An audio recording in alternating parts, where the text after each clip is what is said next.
Hello, today we're going to discuss how to install Docker on Windows. Docker can be installed on Windows 11 in a few steps.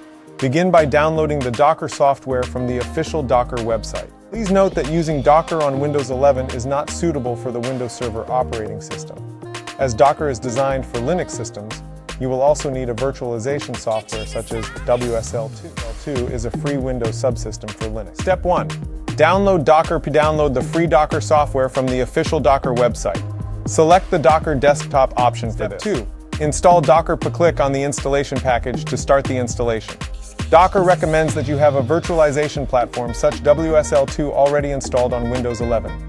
Place a checkmark beside Use WSL2 instead of Hyper-V to install WSL2 automatically.